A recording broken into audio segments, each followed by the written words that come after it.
निर्दलीय सांसद पप्पू यादव की मुश्किलें थमने का नाम नहीं ले रही हैं। नमस्कार, न्यूज़ 4 नेशन देख रहे हैं आप और मैं हूं सानिया आपके साथ। निर्दलीय सांसद पप्पू यादव की मुश्किलें एक के बाद एक बढ़ती जा रही हैं।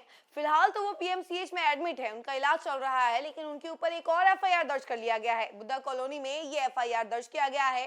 दरअसल कानूनी प्रक्रिया में बाधा डालने को लेकर ये एफआईआर दर्ज किया गया है। आपको जैसा कि पता ही होगा कि पप्पू यादव के समर्थकों के द्वारा बहुत जोर का बवाल किया गया और पप्पू यादव भी जाने से इनकार कर रहे थे कि नहीं, वो गिरफ्तार नहीं होंगे, वो नहीं जाएंगे पुलिस के साथ, पहले उनके वकील को बुलाया जाए। बहुत सारी चीजें जो हैं वो परसों देखने को मिली। देर रात काफी हंगामा हुआ सड़कों पर, समर्थकों के द्वारा भारी भीड़ जुट गई थी और खूब हंगामा किया गया। काफी मशक्कत के बाद पप्पू यादव को लेकर जाया गया, लेकिन इसी बीच देखिए कि अब उनके ऊपर एक और एफआईआर दर्ज हो गई है। इसके बारे में जानकारी हम जरा आपको विस्तार से देते हैं।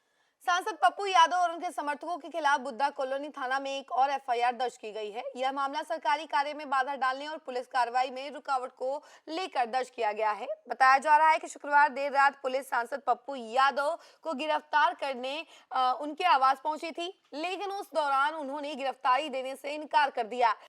इस दौरान सांसद के समर्थकों और पुलिस के बीच तीखी नोकझोंक भी हुई थी। हालात बिगड़ते देख सिटी एसपी भानु प्रताप सिंह मौके पर पहुंचे और स्थिति को संभालते हुए बाद में सांसद पप्पू यादव को गिरफ्तार किया गया था, जिसके बाद उनकी तबीयत बिगड़ गई। उन्हें आईजीएमएस अस्पताल ले जाया गया था, जहां से पीएमसीएच शिफ्ट किया गया था। जमानत याचिका पर सोमवार को सुनवाई होनी है। केंद्रीय मंत्री चिराग पासवान ने पूर्णिया सांसद पप्पू यादव के मामले पर भी बयान दिया। उन्होंने कहा कि हर चीज को इतना बढ़ा चढ़ाकर पेश करना कि हर चीज में साजिश हो रही है, जान से मारने या नॉर्मल एक प्रक्रिया का हिस्सा है, ये कोई बड़ी चीज नहीं है। क्या कोई किसी सांसद को ऐसे ही नहीं गिरफ्तार कर सकता है? यकीनन कहीं ना कहीं कुछ तथ्य सामने आए होंगे, कुछ ऐसे प्रमाण मिले होंगे जिसके आधार पर यह कार्रवाई की गई है। पप्पू यादव के मामले में राहुल गांधी के समर्थन करने पर एनडीए की सरकार में एक बात स्पष्ट है कि अगर कोई दोषी है तो वह बख्शा नहीं जाएगा। अगर कोई बेगुनाह है तो उसके ऊपर कोई आंच तक नहीं आएगी। शुक्रवार की रात गिरफ्तारी के समय सांसद पप्पू यादव और पुलिसकर्मियों के बीच बहस हो गई थी, जिसमें पप्पू यादव ने कहा था कि मुझे डर है कि ये लोग मुझे मरवा देंगे, रात में इनके थाने नहीं जाऊंगा, ये लोग मरवा देंगे, रात में नहीं जाएंगे, हम सुबह ही जाएंगे, आपके पास कोर्ट का कोई ऑर्डर नहीं है, हम लोग कोर्ट जाएंगे इसके खिलाफ और हमें कोई दिक्कत नहीं है, हम आपके साथ नहीं जाएंगे। पप्पू यादव को 31 साल पुराने केस में बेल टूटने पर गिरफ्तार किया गया। दरअसल पटना के शास्त्री नगर थाने में साल 1995 केस दर्ज किया गया था। यह केस विनोद बिहारी लाल ने दर्ज कराया था, जिसका नंबर 552/1995 और जीआर नंबर 775/3 है। केस में कॉग्निजेंस और 13 अप्रैल 1996 को ही ले लिया गया था।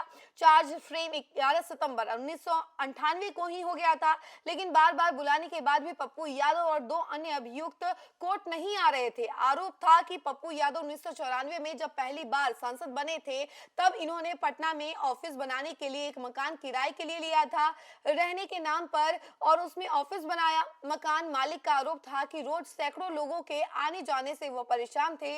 उन्होंने खाली करने को कहा, लेकिन मकान खाली नहीं किया गया तो मकान मालिक ने केस दर्ज कराया था। केस में पप्पू यादव के अलावा दो और लोगों का भी नाम है जो मकान किराए पर लेने गए थे।